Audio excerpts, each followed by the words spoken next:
کیا آپ نے کبھی سوچا کہ سمندر کے کنارے بیٹھے وہ فشرمین کی کشتیوں میں چھپی کہانی کیا ہے؟ کیوں پاکستان کی سب سے لمبی ساحلی پٹی مکران کوسٹ آج بھی اندھیرے میں ڈوبی ہوئی ہے؟ کیوں وہاں کے فشرمین پرانی ٹریڈیشنل ٹیکنیک سے مچھلی پکڑنے پر مجبور ہیں؟ تربیلا اور منگلا جیسے بڑے ڈیمز کا مچھلیوں کے ختم ہوتے ذخائر سے کیا تعلق ہے؟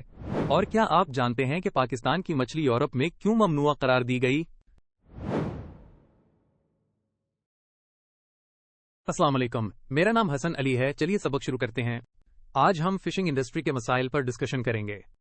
سب سے بڑا مسئلہ فنڈز کی کمی یا ڈیولپمنٹ میں مس مینجمنٹ ہے، جس کے باعث پوری صنعت کو نقصان پہنچ رہا ہے۔ ایک دلچسپ پہلو یہ ہے کہ مکران کوسٹ یعنی پاکستان کا سب سے طویل ساحل ابھی تک آبسولیٹ یعنی پرانا فشنگ میتھڈز استعمال کر رہا ہے۔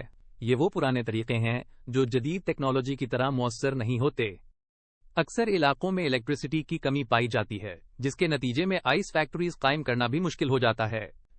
سوچئے بجلی نہ ہونے کی صورت میں سرد برف بنانے والے سینٹرز کا قیام کیسے ممکن ہو سکتا ہے؟ اس کے علاوہ فشرمین کا ایجوکیشنل لیول بھی کم ہے، جس کے باعث وہ بڑی فشنگ بوٹس یا پروسیسنگ فیکٹریز میں مناسب ٹریننگ حاصل نہیں کر پاتے، حالانکہ انہی فیکٹریز کے ذریعے فش پروڈکشن میں نمایاں بہتری آ سکتی ہے۔ ٹیلی کمیونیکیشن فیسلٹیز بھی بہت پور کوالٹی کی ہے، جس کے نتیجے میں فشرمین اور بائرز کے درمیان ایک واضح کمیونیکیشن گیپ پیدا ہو جاتا ہے۔ ذرا تصور کیجئے کہ تازہ پکڑی ہوئی مچھلی کا بازار پہنچنے سے پہلے آئیڈیل کنڈیشن میں نہ ہو، تو پھر بائرز کے لیے اسے خریدنا واقعی ایک مشکل کام بن جاتا ہے۔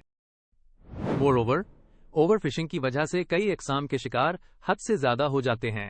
مثال کے طور پر تربیلا اور منگلا ڈیمز کی تعمیر کے بعد انڈس ڈیلٹا کا فارمنگ ایریا کم ہو گیا، کیونکہ سی واٹر نے دخل اندازی کر لی اور ریور واٹر کی کمی نے سی واٹر کو پش بیک کرنے کی صلاحیت ختم کر دی۔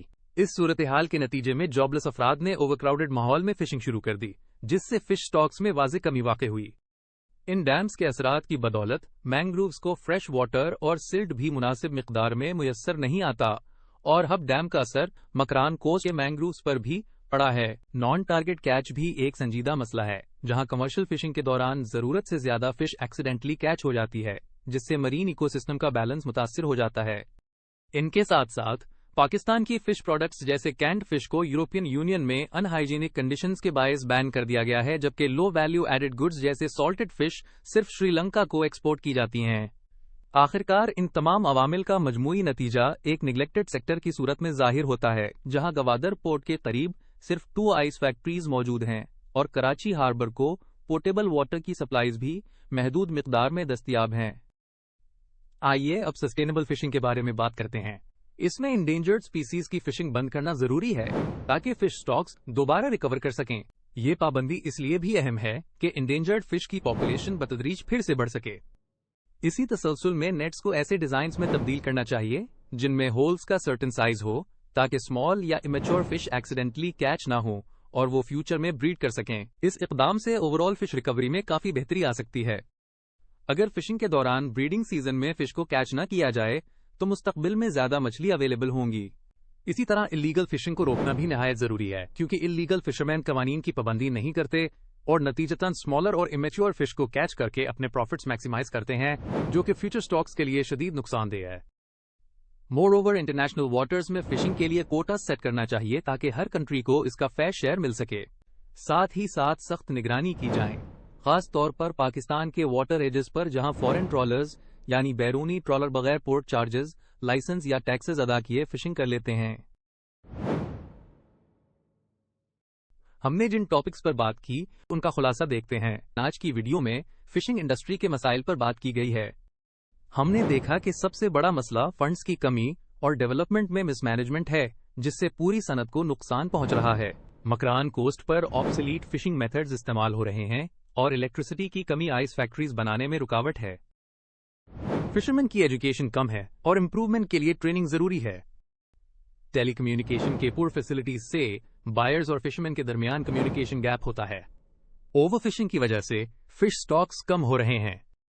ڈیمز اور انوائرمنٹل چینجز نے مینگرووز اور مرین ایکو سسٹم کو متاثر کیا ہے۔ بائی کیچ کا مسئلہ بھی ہے۔ مزید یہ کہ پاکستان کی فش پروڈکٹس کو انٹرنیشنل مارکیٹ میں بینز اور ایکسپورٹ ایشوز کا سامنا ہے۔ سسٹینیبل فشنگ کے لیے انڈینجرڈ سپیشیز کی فشنگ روکنا، نیٹس کے ڈیزائنز بہتر کرنا، اللیگل فشنگ روکنا اور انٹرنیشنل کوٹاز سیٹ کرنا ضروری ہے۔ Question 1.